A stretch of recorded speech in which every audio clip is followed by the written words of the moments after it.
Hello, my name is Taran, and welcome to my channel.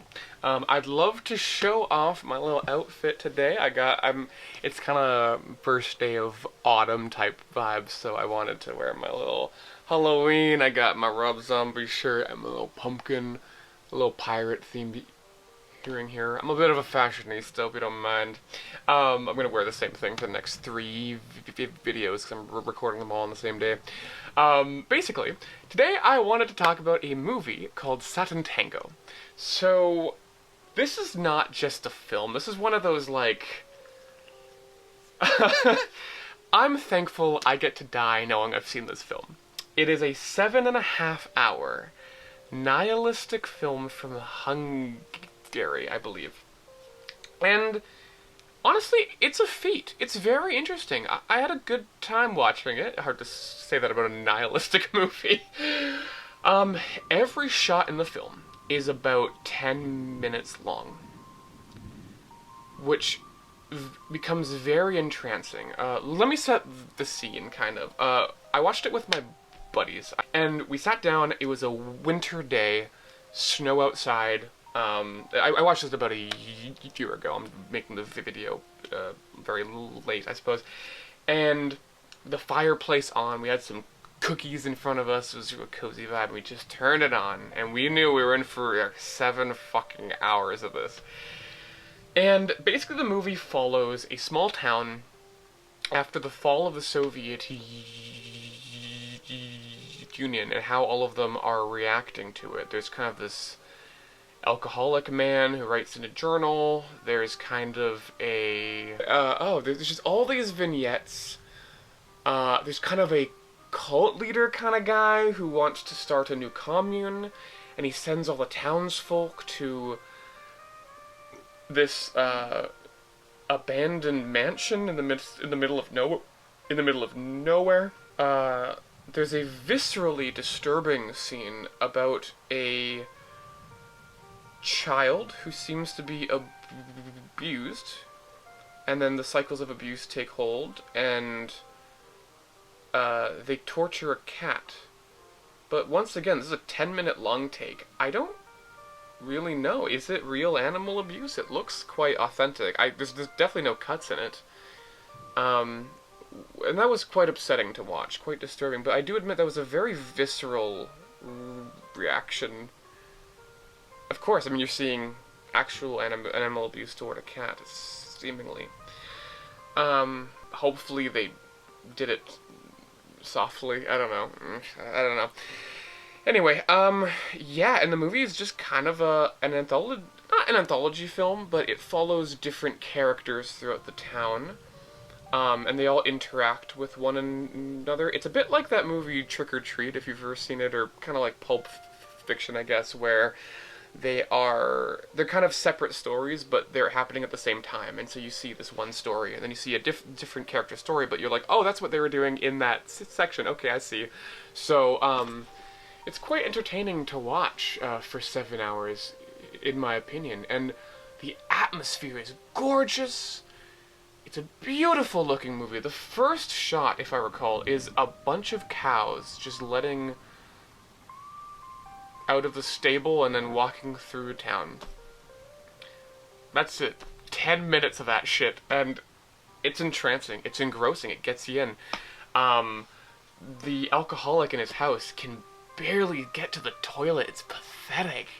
It's so sad. Everything is very sad, but I'll be honest with you, I didn't quite feel sad while watching it. If it is a nihilistic film, it didn't quite work on me because I found the overall emotion quite serene and calming. There's a deep sadness in the film, but I do admit, all I kind of felt was, how lucky am I don't live like this, you know what I mean? Like, I never once felt, oh, life is tumultuous. I just kind of felt, these people's lives are tumultuous, and if anything, I kind of had a more absurdist point of view.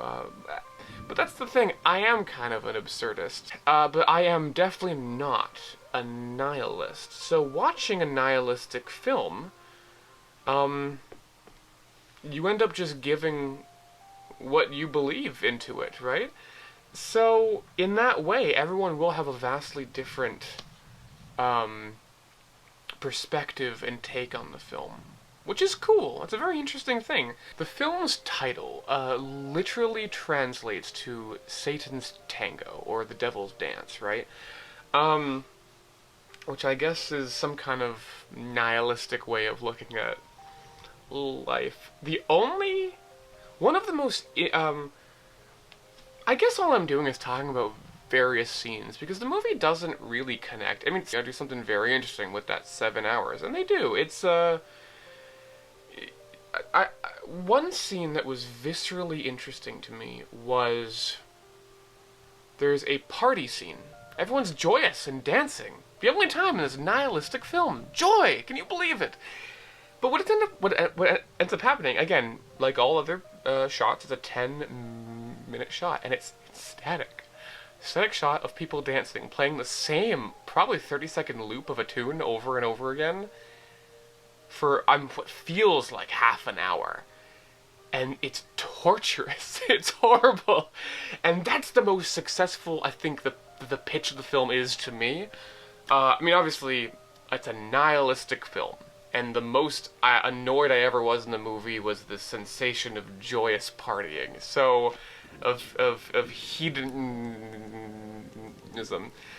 I guess all I can say is it was a unique experience, and in a very, like, ego-centric way. I mean, I feel just kind of like a badass that I sat through this, you know what I mean? Like, I'm like, wow, yeah, I'm the type of guy that sits through 7.5-hour Hungarian black and white nihilist movies. I feel so powerful saying that, you know?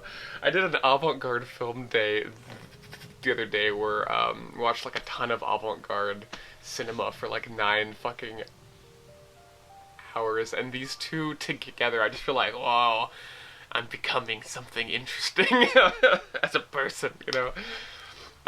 So if that interests you at all, I feel like that's kind of the main reason I'd say to watch this, is if you just kind of want to feel cool. The last thing I wanted to talk about, really, was the ending of the film. One of the old men, so the old drunkard has been abandoned in the town. And he's just him, completely alone. And again, that's the other part that really works with the nihilistic theme going on. Fun drinking game. Every time I say the word nihilistic, take a shot, you die. The way the nihilists intended. And you just, it's haunting the way he's walking through these empty streets, and then he makes, there's just the single bell of a church, while a crazed lunatic that we've never met is just in the church, like a Don Quixote type thing. It's a very interesting ending to the film. I'll be honest, thematically, I don't know enough about nihilism, but it's haunting, and it's iconic, and it makes you feel something, and if that's the point of cinema, then damn it did they succeed. The last thing I want to talk about is, the last thing I want to talk about is there is this thing that I love in film. I really want to steal it for my films. Andrei Tarkovsky, you might have heard of him. Very famous for using kind of like a wind machine for these ambient kind of textured things. And they do that in Sátántangó quite a bit. There's this haunting imagery of just this harsh wind as they're walking through the streets. Like, the world outside just looks so horrible to be in, you know? Like, the world itself is trying to kill you, and it's haunting and beautiful and done so miraculously well. 8.5 out of 10 I'd give this film, if you wanted a rating from me. Again, these ratings are quite arbitrary. What do you give a 7.5-hour Hungarian nihilistic film? What do you... Like, it does it very well, but it's 7.5 hours. Like, I would give this film a 10 out of 10, but did I get bored? Yeah, of course I did. Did I get, tired of watching it? Yeah. Did it overstay its welcome quite a bit? Yeah. But it's a work of art. I'm thankful I watched it. It's a really incredible piece of cinema, and I would suggest it to you if you're interested. That's about all I have to say about it. Thank you for stopping by on my channel, and please come back for more. Thank you very much. Enjoy. Bye-bye.